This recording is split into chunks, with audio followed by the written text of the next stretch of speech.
महाभारत के युद्ध के पश्चात जब श्री कृष्ण लौटे तो रोष में भरी रुक्मणी ने उनसे पूछा, युद्ध में बाकी सब तो ठीक था, किंतु आपने द्रोणाचार्य और भीष्म पितामह जैसे धर्मपरायण लोगों के वध में क्यों साथ दिया?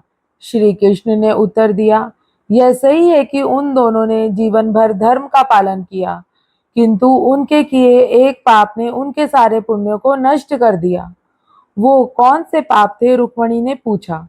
जब भरी सभा में द्रौपदी का चीरहरण हो रहा था, तब यह दोनों भी वहां उपस्थित थे। बड़े होने के नाते यह दुशासन को रोक भी सकते थे, किंतु इन्होंने ऐसा नहीं किया। उनके इस एक पाप से बाकी सभी धर्मनिष्ठा छोटी पड़ गई। और कर्ण, वो तो अपनी दानवीरता के लिए प्रसिद्ध था। उसके द्वार से कभी कोई खाली हाथ नहीं गया। उसकी मृत्यु में आपने क्यों सहयोग किया? उसकी क्या गलती थी? हे प्रिय, तुम सत्य कह रही हो। वह अपनी दानवीरता के लिए प्रसिद्ध था और उसने कभी किसी को ना नहीं कहा, किंतु जब अभिमन्यु सभी युद्ध वीरों को धूल चटाने के बाद युद्ध क्षेत्र में घायल हुआ भूमि पर पड़ा था, तो उसने कर्ण से पानी मांगा था। कर्ण जहां खड़ा था उसके पास पानी का एक गड्ढा था, किंतु कर्ण ने मरते हुए अभिमन्यु को पानी नहीं दिया। इसलिए उसका जीवन भर दानवीरता से कमाया हुआ पुण्य नष्ट हो गया।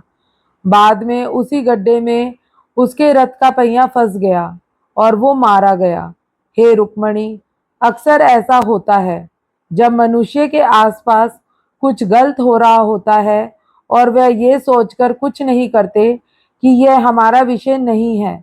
वह सोचते हैं कि हमने तो किसी के साथ कुछ गलत नहीं किया, इसलिए इस पाप के हम भागी नहीं होंगे।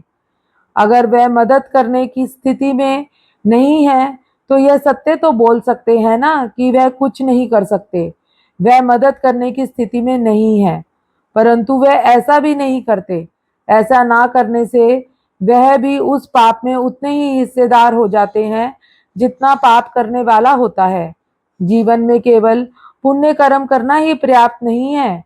जब किसी के साथ अन्याय हो रहा हो, तब अपना सामर्थ्य के अनुसार सत्य का साथ देना और पीड़ित का समर्थन करना भी उतना ही आवश्यक है। दोस्तों, आपको यह छोटी सी कथा कैसी लगी और आप इस कथा के बारे में क्या सोचते हैं? अपनी राय हमें कमेंट में ज़रूर बताएं। और अगर आपको ऐसी धार्मिक और ज्ञानवर्धक कथाएं पसंद हैं, तो वीडियो को लाइक करें, चैनल को सब्सक्राइब करें और जय श्री कृष्ण लिखकर अपनी उपस्थिति दर्ज कराएं।